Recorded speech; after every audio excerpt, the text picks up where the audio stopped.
El combate espiritual, capítulo 13. ¿Cómo combatir la sensualidad? ¿Y qué actos debe hacer la voluntad para adquirir la buena costumbre de obrar bien? Recordemos lo que decía San Pablo, dice el autor.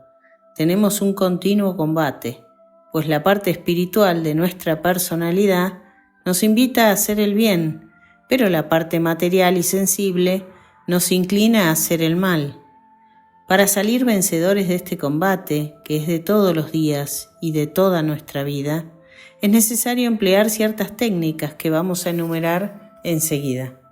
Lo primero, cuando los movimientos y excitaciones de nuestra sensualidad aparezcan tratando de ir contra lo que la razón aconseja, es necesario rechazarlos resueltamente desde el principio, sin detenerse a aceptarlos de ninguna manera. Si los consentimos, empiezan a crecer y a esclavizarnos. Lo segundo, tenemos que hacer actos contrarios a lo que las pasiones y malas inclinaciones nos proponen. Por ejemplo, si la ira quiere invitarnos a la venganza, debemos rezar por el bien de la persona que nos ofendió. Si la tristeza trata de inclinarnos al desánimo, debemos cultivar pensamientos de alegría y de esperanza. Si el orgullo nos incita a creernos algo y a desear alabanzas, es necesario recordar que nada somos y que las alabanzas humanas son humo que se lleva el viento.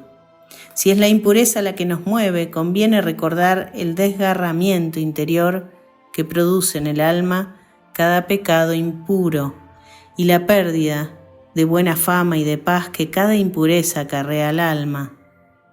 Una trampa. Los enemigos del alma, cuando ven que reaccionamos fuertemente contra sus acechanzas o deseos de hacernos el mal, entonces dejan por un tiempo de traernos tentaciones para que nosotros, creyéndonos ya fuertes, dejemos de huir de las ocasiones y pensemos con loco orgullo que ya somos capaces de resistir ese mal. En esto sí que conviene cumplir lo que aconseja San Pablo, trabajar en la propia santificación con temor y temblor, Filipenses 2:12. Y quien está en pie, tener cuidado para no caerse, Primera de Corintios 10:12. Porque tan pronto empecemos a creernos capaces de ser santos por nuestras propias fuerzas, comenzaremos a tener muy humillantes caídas, porque Dios resiste a los orgullosos. Santiago 4:6. Por eso el profeta Isaías dice: lo que Dios desea es que permanezcas humilde delante de Él. Tercer acto: aborrecer lo que es malo. Muchas veces sucede que después de haber hecho grandes esfuerzos para resistir y rechazar los ataques de los enemigos, y de haber pensado y reflexionado en que este resistir es algo muy agradable a Dios, de un momento a otro nos damos cuenta que no estamos seguros ni libres del peligro de ser vencidos en una nueva batalla. Por eso conviene que nos ejercitemos en sentir un gran aborrecimiento y asco hacia el vicio que queremos vencer y tratemos de adquirir hacia él no solo aversión y asco, sino repugnancia y horror. Cuarto medio: para volver fuerte el alma contra los vicios y malas costumbres y perversas inclinaciones, es necesario hacer muchos actos interiores que sean directamente contrarios a nuestras pasiones desordenadas. Por ejemplo, si deseamos adquirir la buena costumbre de tener paciencia, cuando alguien hace o dice lo que nos impacienta y nos llena de mal genio y de ira, es necesario amar y aceptar ese maltrato y hasta desear que ese trato duro nos lo vuelvan a dar, para así tener ocasión de ejercitar esa paciencia. Y esto por una razón, porque no podremos perfeccionarnos y ejercitarnos en una virtud sin hacer actos que sean contrarios al vicio que deseamos corregir. Desde lo psicológico, tenemos que partir de una base de lo que nosotros llamamos criterio de realidad, que es la aceptación de la verdad y la realidad de quiénes somos, de cómo somos y de con qué contamos. Contamos con algunas fortalezas. ¿Cuáles son? Perfecto, las sabemos, las tenemos claras, las escribimos y las desarrollamos, las ponemos al servicio de los demás y de nuestra vida. Esa sería la parte linda, pero también están nuestras debilidades, nuestras malas inclinaciones y aquellos defectos que hemos criado de alguna manera porque les hemos dado de comer. Entonces hoy se llaman vicios, adicciones. Los hemos hecho crecer y hoy dominan la casa de nuestro corazón. Si partimos de esa base, que sabemos quiénes somos y con qué contamos, sabemos cómo estamos parados en nuestro interior con nuestra realidad, entonces habremos ganado por lo menos media batalla. Sabemos por dónde va a atacar el enemigo, por dónde va a querer entrar, por dónde no nos podemos distraer y qué es lo bueno, lo lindo, lo fuerte con lo que contamos para defendernos de ese mal. De las debilidades, como dice acá el autor de este libro, se refuerzan y se fortalecen con la confesión desde lo espiritual, con la humillación de poder decirle al sacerdote desde lo más profundo de nuestro ser esa complicidad que tenemos. Por eso se ha formado el vicio, por eso se ha formado esa adicción, porque hay un beneficio, hay una complicidad, hay un gusto por el pecado. Desde lo psicológico se fortalece esa debilidad llevándole la contra. Como bien dice el autor, hay que desarrollar lo opuesto. Si mi debilidad es la falta de paciencia, entonces buscaré las ocasiones de soportar mejor.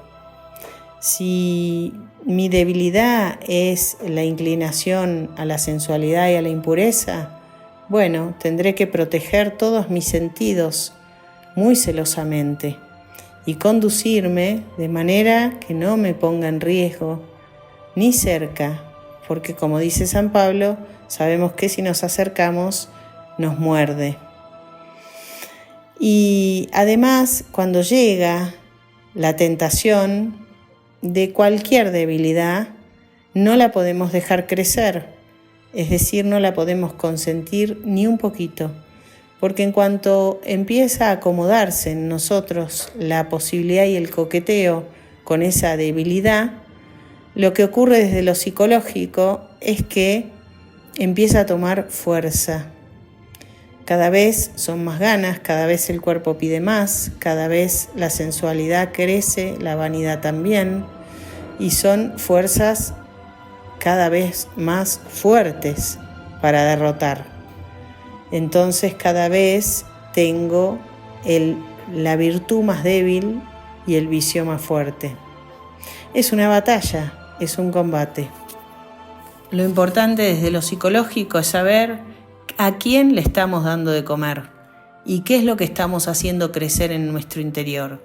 Porque ese vicio, esa dependencia o esa debilidad, si la estamos alimentando, sabemos que esa batalla va a estar perdida.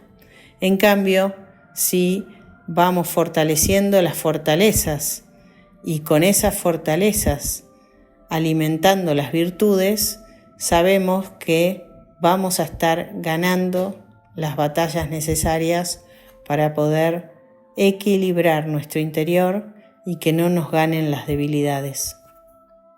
Continúa el autor diciendo que sabemos que para adquirir una mala costumbre o un vicio se necesitan muchos pecados repetidos y de la misma manera para conseguir una virtud contraria a ese vicio se necesitan repetidos y frecuentes actos buenos hasta lograr adquirir la buena costumbre que sea capaz de enfrentarse al vicio y alejarlo.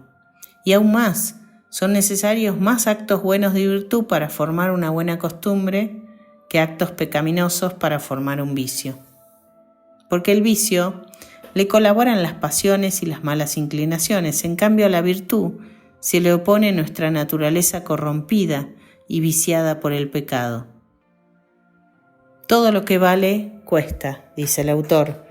No vayamos a creer que hacer actos de virtud contrarios a los vicios es algo fácil y agradable.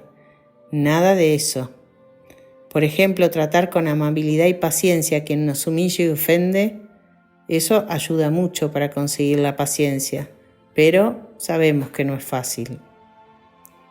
Veamos otro ejemplo: ser fríos y hasta despectivos, y demostrar antipatía y horror, y hasta mala educación ante una amistad que nos hace daño al alma, eso va contra nuestra voluntad y es algo verdaderamente costoso. Pero por eso mismo el premio que nos dará Dios será mucho más grande. Por lo tanto, no dejemos de hacer esos actos contrarios a los vicios, aunque parezca que nos sangra el corazón y que el alma agoniza de sufrimiento. La corona de la gloria que nos espera es muy grande. Lo que sigue diciendo el autor me parece sumamente importante. Dice: en la vida espiritual hay un dicho muy antiguo que siempre se cumple. Y dice así: quien no se mortifica en lo lícito, tampoco se mortificará en lo ilícito. Se llama lícito lo que está permitido, lo que se puede hacer o decir sin cometer pecado. Hay que distinguir entre lo que es simplemente lícito y lo que es necesario. Lo necesario hay que hacerlo y decirlo siempre. Pero lo que es solamente lícito, pero no es necesario, si se deja de hacer o decir, producirá grandes bienes espirituales, porque la persona se va acostumbrando más fácilmente a dominarse a sí misma. Y cuando llegan los atractivos de las pasiones y de los malos instintos, ya tenemos la fuerza de voluntad para salir vencedores. Desde lo psicológico sabemos y coincidimos con el Evangelio que dice: el que fiel es en lo poco, es fiel en lo mucho. En los detalles y en las cosas chiquitas está nuestro verdadero entrenamiento, está nuestra verdadera fidelidad y está nuestra verdadera motivación y actitud frente a las cosas. No estamos esperando una ola muy grande para saber si sabemos nadar. Con las olas chiquitas entrenamos y sabemos si nos sentimos seguros para nadar. Lo mismo pasa con las tentaciones. En las chiquitas no nos dejamos seducir. En los vicios, que son chiquitos, si no los combatimos sabemos que se van a convertir en grandes. El camino es estar siempre en posición de lucha, siempre mortificándose, siempre entrenándose en algo. Todos los días debemos ofrecer algún sacrificio, privarnos de algo, limitarnos, tener a la voluntad como un soldadito bien entrenada, para que cuando llegue lo que realmente nos atrae, porque desde lo psicológico la naturaleza va a tirar, aquello que nos atrae, aquello que nos es afín, aquello que sentimos agradable, que nos gusta. Eso es lo que nos va a tirar, y nos va a tirar hacia la debilidad.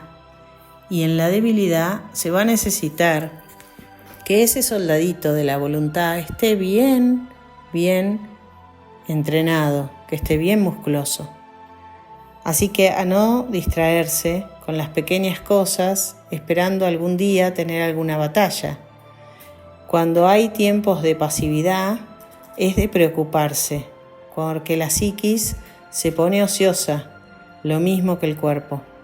Entonces es de preocuparse y de alertar al otro que en cuanto algo ocurra voy a atender a mi debilidad en vez de poder contrastar con una virtud.